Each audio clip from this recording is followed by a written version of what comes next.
Caroline Tubercule est négociatrice. Elle fait partie de la délégation française de 50 personnes qui participent à la conférence des Nations Unies sur le climat à Paris, la COP21. Caroline a rejoint la délégation il y a 10 ans. Elle a donc vécu un des épisodes les plus marquants des négociations climatiques en décembre 2009 à Copenhague. Cette année-là, les pays échouent à donner une suite au protocole de Kyoto conclu en 1997. Il s'agit du premier accord international de réduction des émissions de gaz à effet de serre et prenait fin en 2012. Malgré ce fiasco, Caroline n'a pas baissé les bras. Et les COP suivantes lui ont même fourni quelques petites raisons d'espérer.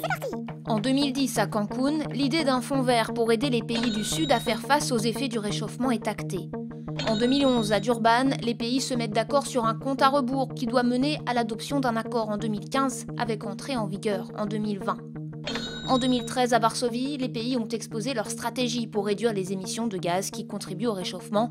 Et en 2014, à Lima, un appel pour l'action sur le climat est lancé. Suite à cet appel et pendant l'année qui a suivi, menant à la COP21, notre négociatrice française a enchaîné les réunions de travail à un rythme effréné.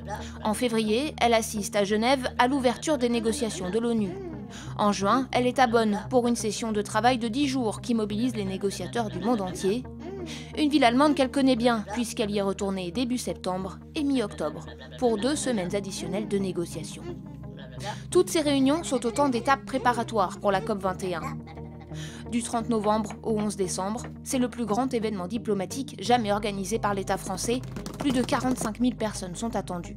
La grand-messe climatique commence par une assemblée plénière d'ouverture où les représentants des pays affichent leur bonne volonté. C'est aussi à ce moment-là que se fait la passation de présidence entre le pays qui a organisé la dernière COP, le Pérou, au nouvel organisateur. La France aura donc la présidence pendant 1 an. Youpi. Pour la suite, c'est Caroline et les autres négociateurs qui prennent le relais et ils vont se plier à une gymnastique quotidienne bien rodée. À l'heure du petit déjeuner, briefing entre les délégations nationales sur les enjeux de la journée. 9h, réunion des coalitions pour préparer leur stratégie commune. La coalition AO6 réunit les pays insulaires. Le G77 est une coalition particulièrement influente qui regroupe les pays dits en voie de développement. On y trouve aussi bien des pays d'Afrique que la Chine. Caroline, elle, fait partie de la coalition Union européenne. De 10h à 13h, puis de 15h à 18h, discussion sur les grands dossiers. Les réductions des émissions polluantes, les politiques d'adaptation, les transferts de technologies, les impératifs de financement. À ces discussions larges, baptisées Contact Groups, s'ajouteront des réunions plus pointues, les Spin-off Groups, sur des thématiques comme les engagements des banques multilatérales de développement. L'avenir de la planète se décide aussi dans les couloirs lors de rencontres bilatérales, plus discrètes et informelles. Ce panneau signifie que la réunion est fermée aux journalistes, et la plupart le sont. Celui-ci exclut également les observateurs de la société civile. Ces derniers, les ONG et le secteur privé, organisent donc leurs propres débats, ces side events sur lesquels Caroline devra aussi garder un œil. Le 11 décembre, les coprésidents du comité de négociation présentent le bilan des 12 jours de négociation.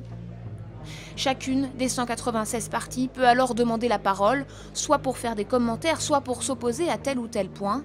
Mais dans ce cas, il y a blocage, car les décisions se prennent par consensus. La soirée pourra donc être longue avant qu'un accord capable de maintenir le réchauffement sous le seuil des 2 degrés soit trouvé entre les 195 chefs d'État et de gouvernement, et ce, si un accord est trouvé. C'est tout ce que souhaite Caroline, qui poursuivra son travail, quoi qu'il arrive, lors de la COP 22 à Marrakech.